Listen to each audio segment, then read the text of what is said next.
नाज़रीन आदाब, आप सभी का इस्तकबाल है मुनसिफ टीवी के ख़ास प्रोग्राम वुमेन्स आवर में।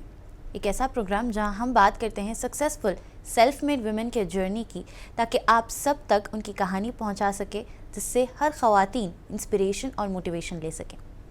आज के वुमेन्स आवर में हम मिलने जा रहे हैं एक ऐसी शख्सियत से जिनकी कहानी हौसले, मेहनत और मजबूत इरादे की मिसाल है। डॉक्टर शादान कादरी। डॉक्टर शादान कादरी एक क्वालिफाइड यूरोलॉजिस्ट, यूरोगाइनकोलॉजिस्ट और लैप्रोस्कोपिक सर्जन है। आपने अपना MBBS Shadan institute of medical science से किया, जनरल सर्जरी में पोस्ट ग्रेजुएशन उस्मानिया मेडिकल कॉलेज से पूरी की और doctor NB urology Apollo hospitals jubilee hills से हासिल की।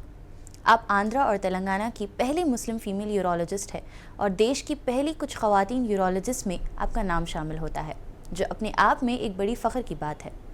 Doctor Shadan Excel speciality clinics Salarjung colony Toli Chowki की को-फाउंडर हैं और प्रिंसेस दुरेशवार हॉस्पिटल के साथ भी कंसल्टेंट यूरोलॉजिस्ट के तौर पर जुड़ी हुई हैं। आपकी जर्नी बहुत ही इंस्पायरिंग है। एक मिडिल क्लास परिवार से ताल्लुक़ रखते हुए छोटे उर्दू मीडियम स्कूल्स में पढ़ाई की और ज़िंदगी के कई फाइनेंस और इमोशनल चैलेंजेस का सामना किया, लेकिन कभी हार नहीं मानी। आज वो सिर्फ एक सक्सेसफुल डॉक्टर ही नहीं बल्कि 4 बच्चों की माँ भी है। डॉक्टर शादान अपनी कामयाबी का क्रेडिट अपनी अम्मी और अपने हस्बैंड को देती है। आपके अल्फाज में, मेरी माँ ने मुझे परवाज़ के लिए पर दिए और मेरे शौहर ने उन परों को कभी काटने नहीं दिया। आपकी अम्मी, खाला और नाना का आपकी ज़िंदगी में ख़ास योगदान रहा है। आपकी कहानी मजबूत ईमान, अल्लाह पर भरोसा और लगातार मेहनत की कहानी है। आइए आज वुमेन्स आवर में उनसे उनकी इंस्पायरिंग जर्नी और एक्सपेक्टेशंस के बारे में बात करते हैं। वुमेन्स अचीवर्स अवार्ड 2024 की आप अवार्ड होल्डर है, तो आइए चलिए इनकी कहानी सुनते हैं उन्हीं की ज़ुबानी। अस्सलाम वालेकुम। वालेकुम अस्सलाम। बहुत बहुत इस्तकबाल है आपका हमारे शो में। Thank you so much. मैं भी बहुत ग्रेटफुल हूँ कि आप लोग यहाँ पे आज मेरे को इनवाइट किए। So thank you so much for that. जी, तो सबसे पहले आपकी ये जो इंस्पायरिंग जर्नी है, शुरुआत से अगर हम शुरू करें तो आपके बचपन की कहानी है, जहाँ पर आपने उर्दू मीडियम से पढ़ाई की है और आज आप माशाल्लाह से सेल्फ मेड एक बहुत ही अच्छे मुकाम पर हैं। तो जो आपकी जर्नी रही है बचपन से लेकर एक डॉक्टर तक का सफ़र आपने तय किया है, उस सफ़र के बारे में आप हमें कुछ बताइए। अल्हम्दुलिल्लाह लाइफ में चैलेंजेस तो बहुत थे, लेकिन सबसे बेस्ट पार्ट जो मैं समझती हूँ मेरी लाइफ में हुआ था वो ये था कि मेरे पेरेंट्स, मेरे मम्मी, मेरे नाना जान, मेरे खाला, वो लोग को है ना एजुकेशन की इम्पोर्टेंस का बहुत ज़्यादा एहसास था। तो शायद रिसोर्सेज उतने ज़्यादा नहीं थे, लेकिन उनको ये पता ज़रूर था कि उनकी बेटी को पढ़ाना है। और मैं चूँकि बचपन से थोड़ा पढ़ने में अच्छी थी, तो वो टाइम पे ऐसा रहता था लोगों को कि अगर अच्छी है बच्ची पढ़ाई में तो उसको डॉक्टर बनाना है। तो वैसे करके मेरे जहन में बचपन से डाला जाता था कि डॉक्टर बनना है। फिर इवेंचुअली लाइफ में एक्सपीरियंसेस ऐसे आए कि मेरी खाला की तबीयत ख़राब थी, मेरी नानी की तबीयत ख़राब थी, तो हॉस्पिटल की विज़िट होते रहते थे हमारे। तो उससे भी एक मोटिवेशन मिलता था डॉक्टरों को देख के कि अरे हाँ, देखिए ये प्रोफेशन काफ़ी अच्छा है, तो डॉक्टर बनना चाहिए। और रही बात उर्दू मीडियम के और उर्दू मीडियम में पढ़ाई करने की और चैलेंजेस आगे फेस करने की, तो स्कूल तो उर्दू मीडियम था, मैंने समझती कि वो एक ख़राब बात है, लेकिन प्रॉब्लम ये था कि स्कूलिंग तालीम उतनी अच्छी नहीं थी। प्रॉब्लम ये है। तो जो भी था, जैसा भी था, ये एक मेरा पॉजिटिव मेरे अंदर वो थी कि मैं मेहनत बहुत करती थी। मेरे को ये था कि बस आगे बढ़ना है, ये फेज़ से निकलना है। जो फेज़ से अब मैं चल रही हूँ, जो फाइनेंशियल या फिर सोशल या व्हाटएवर चैलेंजेस मेरी ज़िंदगी में थे, मेरे को बस ये मालूम था कि मेरे को इससे बाहर निकलने के लिए मेहनत करना है और व्हाटएवर जो भी है, उर्दू मीडियम रहने दो, जो भी रहने दो, पढ़ाई करना है और आगे बढ़ना है। तो ऐसे तैसे करके अल्हम्दुलिल्लाह मेरा 10th उर्दू मीडियम तक हुआ। मैं ठीक स्कोर की, पर घर वालों को उतना पसंद आया नहीं था जैसे भी, but again they were like कि नहीं, तुमको डॉक्टर ही बनना है। मेरे को ऐसे फील हुआ था कि शायद उस वक्त वो लोग गिव अप कर देंगे कि नहीं, अब शायद ये नहीं कर पाएगी, उतना अच्छा इसका स्कोर नहीं है। बट उनकी काफ़ी मेरे पे भरोसा था उनको। आई एम वेरी ग्रेटफुल वो चीज़ के लिए कि वो लोग मेरे को इंस्पायर करें। And then they put me in English medium के कॉलेज में, जहाँ की मैं बताऊँगी कि वो मेरा सबसे टफ़ पीरियड था जब मेरे को इंग्लिश मीडियम में डाला गया था। इट वाज़ वेरी डिफ़िकल्ट मेरे को समझने के लिए, लोगों से कम्युनिकेट करने के लिए, मेरे लिए बहुत स्ट्रेसफुल वो पीरियड मैं मानती हूँ उसको। एंड देन समहाउ अल्हम्दुलिल्लाह मैं 12th की और मेरे काफ़ी अच्छे परसेंटेज थे। उस वक्त मदीना एजुकेशन सोसाइटी की तरफ से मेरे को एक सिल्वर मेडल भी मिला था। And I had lost gold medal by some 2 or 3 marks। But मेरा एमसेट में उतना अच्छा स्कोर नहीं था। मेरे को एमसेट अगेन मेरे को दिखा कि शायद मेरे घर वाले अब गिव अप कर देंगे, अभी बोलेंगे कि शायद इसको नहीं होगा एमसेट में तो छोड़ दो इसको अभी। बट मैं शायद गिव अप कर रही थी, पर वो लोग नहीं गिव अप कर रहे थे। उनको था कि नहीं, इसको थोड़ा सा और इसके पीछे मेहनत करेंगे तो ये कर लेगी। एंड मेरे को फिर सबसे जो टॉप इंस्टीट्यूट है हमारा एमसेट की कोचिंग का, वो टाइम पे अभी तो पता नहीं मेरे को क्या है, उस वक्त श्री चैतन्य करके कॉलेज था, तो वहाँ की जो एमसेट की फ़ीस थी, आई शुड टेल यू कि वो मेरे खाला पे किए थे। ऑन द वेरी डे वो लेके गए मेरे को, और फ़ी उन्होंने पूरी पे कर दिए थे। तो मेरे को लगता है कि उनका भरोसा मेरे पे ज़्यादा था। और उस वक्त हालात भी मेरे ऐसे थे कि मेरे मम्मी हॉस्पिटल में थे, क्योंकि मम्मी का मेरा एक्सीडेंट हुआ था वो साल, तो काफ़ी इंजरीज़ हुए थे मम्मी को, तो मम्मी वॉज इन हॉस्पिटल। तो मैं तकरीबन गिव अप वाले उसमें ही थी। बट माई खाला had like strong belief in me कि नहीं ये कर सकती। तो आई एम वेरी ग्रेटफुल मेरी खाला के लिए भी कि उन्होंने मेरे पे पूरा भरोसा करे। And I am very grateful to Allah ताला कि मैं कर पाई, मैं उसके लिए मैं अल्लाह का बहुत शुक्र करती कि मैं ये सब कर पाई, और अल्लाह कराए मेरे से। तो वैसे करके अल्हम्दुलिल्लाह वो साल मेरा एडमिशन MBBS में हुआ जी। एंड उसी साल जब मेरा लॉन्ग टर्म चल रहा था, मेरी नानी का भी इंतकाल हुआ। एंड नानी से हमारा अटैचमेंट काफ़ी ज़्यादा था। तो मेरे को ऐसा लगता है कि वो काफ़ी ट्रबलिंग ईयर था मेरे लिए, काफ़ी मुश्किलात का सामना था। मगर सबकी जो आप पे उम्मीद रहती ना, तो फिर एक प्रेशर अपने पे बन जाता है कि ये करना है। और एक इंस्पिरेशन भी था, क्योंकि नानी का इंतकाल एक बीमारी से हुआ था, तो एक इंस्पिरेशन भी था अंदर के ने भी डॉक्टर बन के सोसाइटी के लिए कुछ करना है, स्पेशली ख़वातीन के लिए कुछ करना है। तो वैसे करके अल्हम्दुलिल्लाह MBBS में एंट्री तो हो गई थी मेरी जी। वो भी काफ़ी चैलेंजिंग था। MBBS में एंट्री होने के बाद मैं मतलब अक्सर ऐसा होता है लोगों को कि हमारे पास पैसा नहीं है तो MBBS नहीं करा सकते, और लड़कियों को लेके ऐसी ही हमारी रहती कि जो भी कुछ पैसा है उनकी शादी के लिए रख लेंगे, नॉट फॉर एजुकेशन, ये हम में है ऐसा। लेकिन माई मॉम, मेरे मम्मी जो है ना, उनका जो भी सोना था, she had sold it all of मेरी पढ़ाई के लिए, मेरी क्या बोलते स्कूल के, मतलब मेरे कॉलेज के बुक्स के लिए, या जो भी हमारा उस वक्त का स्टेशनरी वगैरह थी। तो और मेरे को याद है जब हम सोना बेच के निकल रहे थे, मम्मी को थोड़ी भी तकलीफ़ नहीं थी। लाइक औरत के लिए जेवर बहुत बड़ी चीज़ रहती, एंड मेरे मम्मी को थोड़ा सा भी तकलीफ़ नहीं थी कि मैं सोना बेच दे रही हूँ उसके लिए इतना। And till now like no regrets, अभी तक भी मम्मी को। तो वैसे करके मेरी फ़ीस अल्हम्दुलिल्लाह दी गई थी। एंड देन थोड़ा सा लोन भी लेना पड़ा था मेरे को।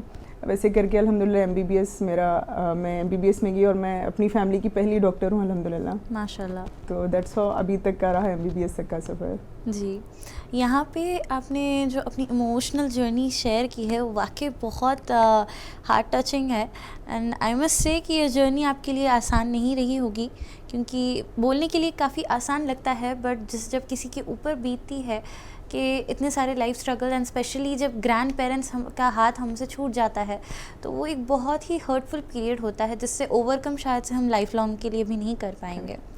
अब यहाँ पे एक चीज़ है कि आपका जो हौसला है उसकी अगर हम बात करें, तो रिसोर्सेज कम होने के बावजूद, या कभी ऐसा आपको फ़ील हुआ है कि शायद यहाँ पर मैं अपने सपनों को पूरा नहीं कर पाऊँगी, मुझे बैक ऑफ करना चाहिए, कभी ऐसा आपका हौसला टूटा है, या आपका माइंडसेट क्लियर था कि नहीं मुझे ये करना है तो मैं वो हासिल कर कर ही रहूँगी?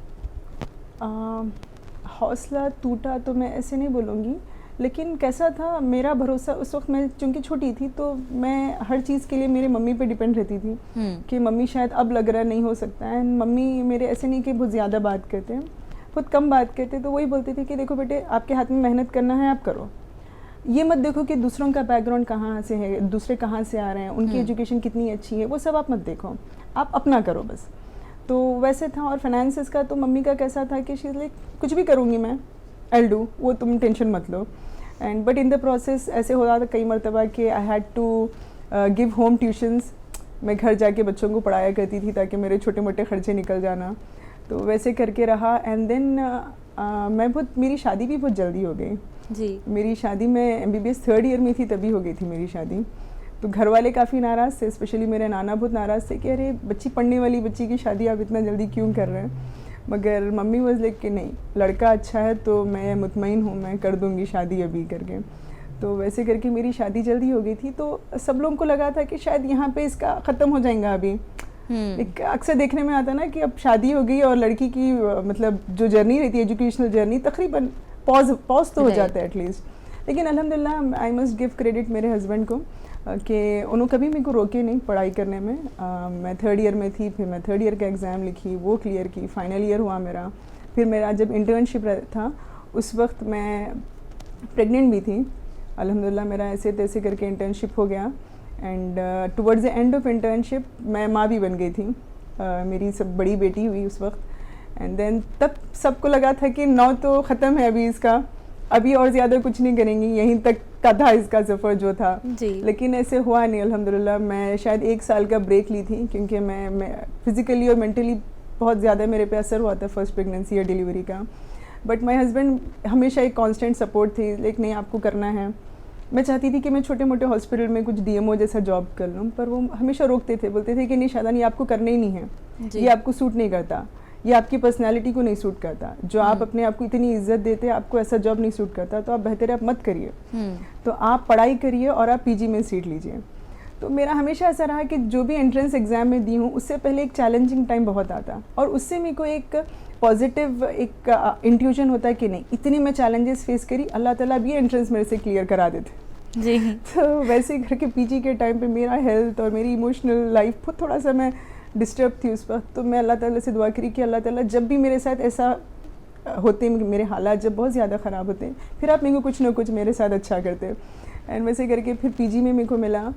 मेरी बेटी 1 साल की थी जब मेरे को PG में एडमिशन मिला and I got admission in मतलब बहुत प्रेस्टीजियस मेडिकल कॉलेज है अपने स्टेट का, उस्मानिया मेडिकल कॉलेज। वहाँ पे मेरा ड्रीम था कि मैं एक सर्जन बनूँ, तो मेरे को जनरल सर्जरी में वहाँ पे सीट मिली थी। तो एक बहुत ही हैप्पी मोमेंट था। और साथ में लाइक अक्सर लोग उस वक्त पूछते थे कि तुम कैसे पढ़े, या फिर अक्सर लोग मेरे को बोलते इतना क्यों टेंशन ले रहे, नहीं भी अगर पढ़ेंगे आप तो इट्स ओके, लोगों को लगेगा कि चलो बच्ची है नहीं हो पा रहा, पर मेरे को था कि मैं लोगों के लिए थोड़ी कर रही हूँ, तो मेरे को करना है, मेरे को आगे बढ़ना है, मेरे को पढ़ाई करना है, मेरे को लोगों को बताने के लिए नहीं। तो फिर मैं मेहनत कर रही थी। It was very tough time again, पर मेरे को भरोसा था अल्लाह ताला पे कि अल्लाह ताला दिला देंगे मेरे को सर्जरी में। एंड अल्हम्दुलिल्लाह फिर वो हो गया एडमिशन और 3 इयर्स मेरे वहाँ पे मुकम्मल हुए जनरल सर्जरी के। फिर मैं अपना 1 साल का एसआरशिप भी रहता है हमारा, वो भी मैं वहीं से मुकम्मल की थी। एंड उसके बाद फिर मैं प्रैक्टिस में आई। मैं जब प्रैक्टिस में निकली एज ए जनरल सर्जन तो कोई फीमेल जनरल सर्जन्स थे नहीं, थे भी तो बहुत कम थे। तो ऐसे करके मैं एक 2 साल प्रैक्टिस की हूँ as a general surgeon. And then मैं थोड़ा सा ब्रेक ली, उस दौरान मेरे और 2 बेटे हुए, तो I was like mom of 3 kids by that time. And फिर ऐसा लग रहा था कि नहीं यहाँ पे रुकना नहीं है और भी आगे बढ़ना है। उस वक्त थोड़ा सा मम्मी उतना साथ नहीं दिए, मम्मी को था कि अभी 3 बच्चे हो गए तो लुक आफ्टर द किड्स, अभी बहुत पढ़ लिया, आप जितना पढ़ लिए और मत करो सुपर स्पेशलाइजेशन। तो अभी कैसा था, मम्मी की वजह से ही है मेरे अंदर भी जो है ज़िद कि करना है तो बस करना है। तो मैं बोली मम्मी मेरे को तो करना है, जो भी हो तो बस। लेकिन उस वक्त एक अच्छा था कि मेरे हस्बैंड बहुत सपोर्टिव थे, लाइक शादान आपको करना है आप करिए, देखेंगे अपन जैसे भी होता। तो जब मैं ये डिसाइड की तो मेरा तीसरा बेटा जो है ना वो 15 डेज़ का था, he was only 15 days old. तो मैं और मेरा सिजेरियन से मेरी सर्जरी हुई थी, that was my second caesarean with in 15 months. तो बहुत मुश्किल पीरियड था मेरे लिए पढ़ाई करना, पर मेरे को ये था कि बस ये साल ला ही लेना है एंट्रेंस में। और वैसे करके मैं 3 महीने पढ़ाई की थी बस। और फिर जब मैं एग्ज़ाम लिखी उस दिन मेरा बेटा 4 मंथ्स का था, और जब रिज़ल्ट आया तो मेरा बेटा 4.5 मंथ्स का था, तीसरा बेटा जी। और मेरे को लगा शायद मेरे को नहीं आएगा उस वक्त, शायद मैं नहीं लिख पाऊँगी या मैं शायद नहीं ला पाऊँगी अच्छे मार्क्स। लेकिन अगेन उससे पहले ये हुआ था, वो कोविड का टाइम था। उस वक्त मेरे husband was like almost on death bed, like अल्लाह उनकी उम्र दराज करे, लेकिन उनकी तबीयत काफ़ी ख़राब थी। तो मैं काफ़ी चैलेंजिंग पीरियड से गुजर रही थी उस वक्त। तो मेरे को था फिर अगेन वही सेम चीज़ के नहीं, जब भी मेरे साथ ज़्यादा चैलेंजेस आते अल्लाह ताला will give me something better. तो फिर मैं वही उसमें मैं काफ़ी मेहनत की जितना भी मेरे पास टाइम था, और काफ़ी लोगों को काफ़ी टाइम भी लग जाता वो एंट्रेंस क्लियर करने में, बट अल्लाह का साथ था, नथिंग ग्रेट मेरी तरफ से। तो अल्लाह ताला उसमें भी मेरे को कामयाबी दे दी and I entered into urology अल्हम्दुलिल्लाह, माशाल्लाह ऐसे करके। जी।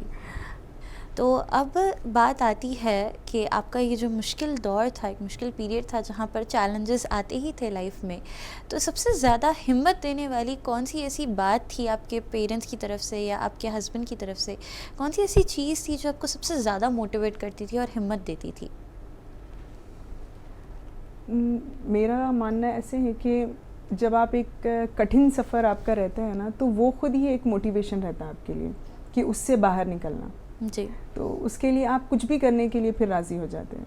तो मेरे जहन में मेरा मानना ऐसा है कि मोटिवेशन तो बस एक फ्यूल है, लेकिन स्पार्क अंदर होना चाहिए। तो वो बचपन से जब आप इतने डेफिशिएंसीज़ का जब सामना करते हैं, तो वो स्पार्क आपके अंदर खुद ब खुद आ जाता।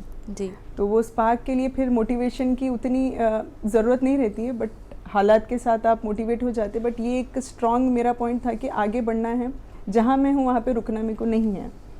तो वो चीज़ मैं समझती कि मेरा सबसे बड़ा मोटिवेटिंग फैक्टर था कि जो हालात है उससे बाहर निकलना है। और वो जो स्पार्क था, मैं समझती वो सेंस ऑफ डेफिशिएंसी मेरे अंदर वो एक स्पार्क पैदा करी थी। जी। अब प्रोफेशनल चैलेंजेस की बात करें हम यहाँ पे, तो यूरोलॉजी जैसी फील्ड जहाँ पर मेल डोमिनेंस काफ़ी ज़्यादा होता है, ऐसे फील्ड में सरवाइव करना और साथ ही साथ ऐसे फील्ड को चूज़ करना, उसका भी अपने आप में एक बहुत ही एक चैलेंजिंग चैप्टर होता है। तो आप उस बारे में हमें कुछ बताइए कि आपने ये फील्ड ही स्पेसिफिक क्यों चुनी, एंड साथ ही साथ जो सर्वाइवल था वो कैसे आपने मैनेज किया? ये बहुत प्यारा सवाल किया आप। मैं क्यों चुनी, पहले मैं उसका जवाब दे दूँगी आपको कि मैं यूरोलॉजी इसलिए चुनी थी। जब मैं जनरल सर्जरी की प्रैक्टिस में थी, तो मैं देखती थी कि काफ़ी सारे फीमेल्स थे, काफ़ी सारे ऐसे ख़वातीन थे जिसको यूरोलॉजी के प्रॉब्लम्स होते थे, जैसे यूरिन का इन्फेक्शन हो गया, यूरिन लीक हो गया, या पोस्ट प्रेगनेंसी के कॉम्प्लिकेशंस है यूरिन को लेके। तो वो कंफर्टेबल नहीं होते थे मेल्स के पास जाने के लिए।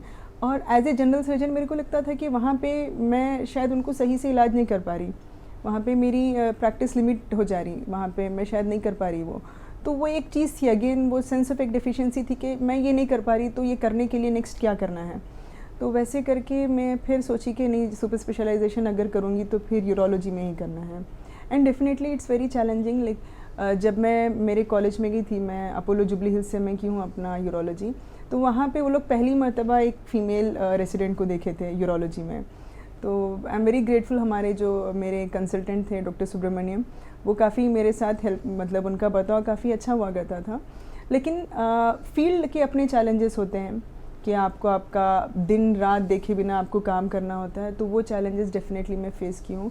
और as a surgeon, like surgery में ख़ुद भी अभी अभी काफ़ी फ़ीमेल्स आ रहे हैं। तो पहले फ़ीमेल्स सर्जरी फील्ड में भी कम थे, और लेकिन अभी अल्हम्दुलिल्लाह काफ़ी फ़ीमेल सर्जन्स हैं। लेकिन यूरोलॉजी में अभी भी काफ़ी कमी है फ़ीमेल्स की। तो चैलेंजिंग तो रहा, लेकिन हमेशा मेरे को ये रहा कि मैं क्यों अपने आप को एक मेल से कंपेयर करूं, कि मैं क्यों एक मेल सर्जन को अपने आप से कंपेयर करूं। मेरे को लगता था कि मैं as a female only I will be a good urologist. मैं शायद मैं एक फ़ीमेल हूँ, मैं एक मदर हूँ, मैं एक बेटी हूँ, तो मेरे अंदर एक कंपैशन का जज्बा है, तो मैं उसको इस्तेमाल करके आई ऑपरेट। लाइक मैं आपको बता दूँ कि मेरे बेटे का सर्कमसिशन मैं खुद कर ली थी। अगर मैं बोलती मम्मी को या मेरे हस्बैंड को कि कुछ अगर हुआ मेरे बच्चों को, आई कैन ऑपरेट, राइट, तो मैं वहाँ पे मैं कमज़ोर नहीं पड़ती। एज ए मदर मैं शायद रो लूँगी, मैं उनके लिए दुआ करके जाऊँगी, लेकिन जब मैं ऑपरेटिव फील्ड में जाऊँगी तो आई will be a different person, I can operate better, I know. तो वो मेरा जज्बा है। मैं अपने आप को ये नहीं सोचती कि मैं फ़ीमेल हूँ तो मैं शायद उनसे कम हूँ, नहीं, मेरे अपनी क्वालिटीज़ हैं जिसको मैं अपना स्ट्रॉन्ग पॉइंट बनाना चाहती हूँ। जी माशाल्लाह। अब यहाँ पर एक और सवाल मैं ऐड ऑन करना चाहूँगी कि आंध्रा और तेलंगाना की पहली फ़ीमेल यूरोलॉजिस्ट बनने का जो एहसास होता है वो आपको कैसे फ़ील करता है? Because it's not a small thing कि आंध्रा और तेलंगाना स्टेट्स में फ़र्स्ट फ़ीमेल यूरोलॉजिस्ट बनना एक बहुत ही अपने आप में एक फ़ख्र की बात होती है। तो आप उस एहसास के बारे में हमें कुछ बताइए। ये एहसास तो बहुत ही खूबसूरत एहसास है, और मेरे से ज़्यादा लाइक मेरे हस्बैंड इस बात का बहुत ज़्यादा उसकी खुशी मनाते कि मेरी बीवी है ना पहली मुस्लिम फ़ीमेल यूरोलॉजिस्ट है करके। तो ये काफ़ी अच्छा जज्बा है, लेकिन जब आप मेहनत करते रहते, जब आप एक फेज़ से गुजरते ना, तो आपको नहीं पता चलता कि ये होने वाला है, राइट, है ना। लाइक जब आप वो हासिल कर लेते तब आपको लगता है कि वाह, जब मैं कर रही थी मेरे को नहीं पता था कि मैं पहली बनूंगी और कोई नहीं है। तो ये भी एक मेरी चीज़ है कि मेरे को है ना कभी कोई मिले नहीं मोटिवेट करने के लिए कि मैं किसी से पूछूं कि ये चैलेंज को मैं कैसे निकालूं, क्योंकि जब मैं जनरल सर्जरी में एंट्री करी थी तो तब कोई नहीं थे जिसको एक बेबी था, लाइक पीजी के टाइम पे।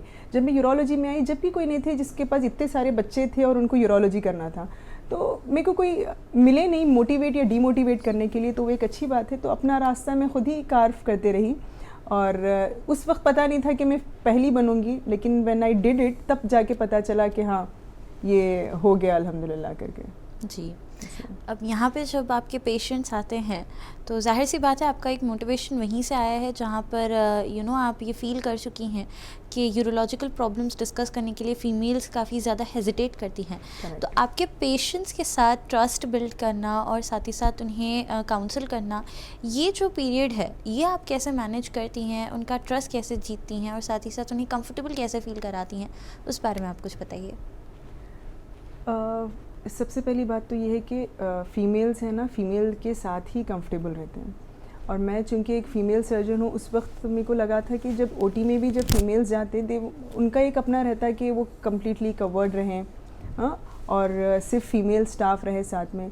तो मैं वो चीज़ की पूरी कोशिश करती हूँ ओपीडी के दौरान भी कि मैं उनको एक कंफर्ट दूँ, क्योंकि अक्सर देखा जाता जब मैं उस्मानिया में थी उस वक्त मैं देखती थी कि अपने लोग जब आते तो उतना अच्छा उनको ट्रीटमेंट मिलता नहीं था कि जल्दी से झट से बुरखा निकालो, तो मेरे को वो चीज़ थोड़ा पसंद नहीं आती थी। तो जब अब मैं अपनी प्रैक्टिस में हूँ तो मैं मेक श्योर करती कि मैं सबको कंफर्टेबल करूँ, पेशेंट को भी कंफर्टेबल रखूँ, और मैं एग्जामिनेशन में भी उनकी मॉडेस्टी का पूरा ख्याल रखूँ, और वो भी कंफर्टेबल फील करते हैं उनके जो भी बातें हैं पर्सनल शेयर करने के लिए, तो वो एक बॉन्ड बन जाता है अल्हम्दुलिल्लाह। और सर्जरी के दौरान भी मैं पूरी कोशिश करती कि मेरे साथ फीमेल्स ही एनेस्थेटिस्ट रहें, फीमेल टेक्नीशियन रहें, ताकि पेशेंट कंफर्टेबल रहे। और उसी वजह से शायद काफ़ी दूर दराज से भी मेरा क्लाइंटेल है अल्हम्दुलिल्लाह। लाइक कई लोग नॉर्थ से भी आते हैं, नॉर्थ ईस्ट से भी आते हैं, just because I am a female करके। तो अल्हम्दुलिल्लाह वो ट्रस्ट बनाना पेशेंट के लिए थोड़ा सा मुश्किल हो जाता है, क्योंकि उनको कोई अब तक डॉक्टर ऐसा मिला नहीं जो इतना उनको मतलब कंफर्टेबल कर सके। तो अल्हम्दुलिल्लाह वैसे बन जाता है ट्रस्ट। जी, अब एक अहम सवाल ये कि आपकी लाइफ में आप सपोर्टिव पिलर्स अपने मॉम और अपने हस्बैंड को मानती हैं, तो उनका सपोर्ट सिस्टम आपके लिए पूरी लाइफ में अभी इन फ्यूचर भी कितना एक इम्पॉर्टेंट रोल अदा करता है आपके लिए, उस बारे में आप कुछ बताइए। हम कितने भी बड़े हो जाएं, हम मम्मी को ही देखते हैं अपन, राइट। चाहे कितनी भी छोटी प्रॉब्लम हो या बड़ी प्रॉब्लम है, you go to your mom. तो मेरा भी अभी भी वैसी है। अभी भी मैं अगर एक कुछ बड़ा केस या कॉम्प्लिकेटेड केस करने भी जाऊँ तो मैं मम्मी को बोलती मम्मी दुआ करना, मम्मी मैं थोड़ा डिफ़िकल्ट केस करने जा रही तो आप दुआ करना मेरे लिए। तो और बाकी का अभी कैसा है, मम्मी टेक्स केयर मेरे बच्चों का वगैरह, तो मैं काफ़ी डिपेंडेंट हूँ मेरे मम्मी पे। और अगर वो नहीं होते, वो सपोर्ट के लिए नहीं होते मेरे साथ, तो ये नहीं होता। और मैं अभी बता दूँ इसी वक्त के उसके लिए मैं मेरे बहन भाइयों की भी बहुत शुक्रगुजार हूँ कि वो मम्मी को मेरे पास रहने देते, अलाउ करते कि मम्मी मेरे ही बच्चों के साथ करें, क्योंकि उनके भी अपने बच्चे हैं जिसके साथ मम्मी ज़्यादा टाइम स्पेंड नहीं कर सकते। तो आई एम वेरी ग्रेटफुल मेरे बहन भाइयों के लिए भी कि वो मेरा बिल्कुल साथ देते, मेरे को जब भी ज़रूरत पड़ी वो लोग भी आगे बढ़ के मेरे बच्चों को संभालते हैं। तो आई थिंक उस बारे में तो मैं बहुत लकी हूँ, मैं ऐसे मानती। और जहाँ तक हस्बैंड का सवाल रहा, वो कभी मेरे कोई काम में मैं बोलूँगी सिंपल में कि वो रुकावट नहीं बने, कभी वो रुकावट नहीं बने, बल्कि वो हमेशा एक स्मूथ करते रहे मेरा रास्ता कि शादन करना है आप करो। लेकिन मेरे को कभी उनसे परमिशन नहीं लेना पड़ा कि मैं ये करूँ क्या। अगर मैं बोलूँ मैं ऐसे सोच रही करना है, मैं ऐसा सोच रही मैं ये करूँ, तो उनका पहले जवाब आता आप करना चाह रहे हैं ना, आप करिए, जो भी होगा देख लेंगे अपन, जो भी चैलेंजेस आए अपन साथ में फेस कर लेंगे। तो उस लिहाज से अल्हम्दुलिल्लाह आई एम वेरी ग्रेटफुल मेरे फैमिली मेम्बर्स के लिए। जी, अब सबसे आखिर में जितने भी विमेन आपका ये प्रोग्राम देख रही हैं, आपको देख रही हैं, उनके लिए आपका एक मैसेज क्या रहेगा? मैं उनको ये बोलना चाहूँगी, शायद आपको पसंद ना आए, लेकिन अपनी आपकी बहुत इज्जत करना है। अपने आप को है ना कभी छोटी चीज़ पे सेटल नहीं करना है, या किसी को अपनी खुशी को या अपने कोई भी पोजीशन को किसी और से अटैच करके खुश नहीं होना है, बल्कि अपना खुद नाम बनाना है। आप ये नहीं कि आप किसी की बीवी है बल्कि नहीं जाने जाना है, किसी की बेटी है करके नहीं जाने जाना है, बल्कि आप खुद अपने आप से अपना नाम बनाना चाहिए। तो अपने आप को जब आप बहुत इज्जत देंगे तो आप कभी छोटी चीज़ पे सेटल नहीं होंगे। तो मैं ये मैसेज देना चाहूँगी। जी, और आपका बहुत बहुत शुक्रिया हमारे साथ जुड़ने के लिए एंड अपनी ये जो इंस्पिरेशनल स्टोरी है इससे आई होप कई सारी ख़वातीन भी मोटिवेशन लेंगे और इन फ्यूचर मैं भी दुआ करती हूँ कि आप तमाम वो चीज़ें, वो खुशियाँ देखें जो स्ट्रगल्स पीरियड आपने बचपन से देखी हैं। इंशाल्लाह अब राहत ही राहत है आपके पास, इंशाल्लाह फ्यूचर में और आप कामयाबी अता करें। और एक चीज़ मैं कहूँगी कि यहाँ पर मेरी मॉम हमेशा मुझे ये कहती है कि आप बचपन में जो करते हैं वो आपके बच्चों के आगे लिखाएगा। तो आप माशाल्लाह से ये जो नेक काम कर रही हैं, जहाँ पर आप विमेन को कंफर्टेबल फील करा रही हैं, उनकी दुआओं में है, तो इंशाल्लाह कहीं ना कहीं वो आपके बच्चों के आगे भी आएंगे, वो दुआएं उनके फ्यूचर में उनके साथ रहेंगी इंशाल्लाह। बहुत बहुत शुक्रिया आपका हमारे साथ जुड़ने के लिए। Thank you so much. नाज़रीन, आज हमने डॉक्टर शादान कादरी की वो इंस्पायरिंग कहानी सुनी जो हमें ये सिखाती है कि अगर इरादे मजबूत हो, ईमान पक्का हो और मेहनत लगातार हो तो कोई भी मंजिल दूर नहीं होती। छोटे स्कूल से लेकर एक सक्सेसफुल यूरोलॉजिस्ट बनने तक का सफ़र सिर्फ एक करियर की कहानी नहीं बल्कि हिम्मत, हौसले और फैमिली के सपोर्ट की मिसाल है। उनकी जर्नी हर उस लड़की के लिए एक पैगाम है जो बहुत बड़े सपने देखने की हिम्मत रखती है। इसी के साथ विमेंस आवर में मुझे दीजिए इजाज़त। मिलते हैं अगले एपिसोड में एक और इंस्पायरिंग शख्सियत के साथ। तब तक के लिए मुझे दीजिए इजाज़त और आप बने रहें मुंसिफ टीवी के साथ।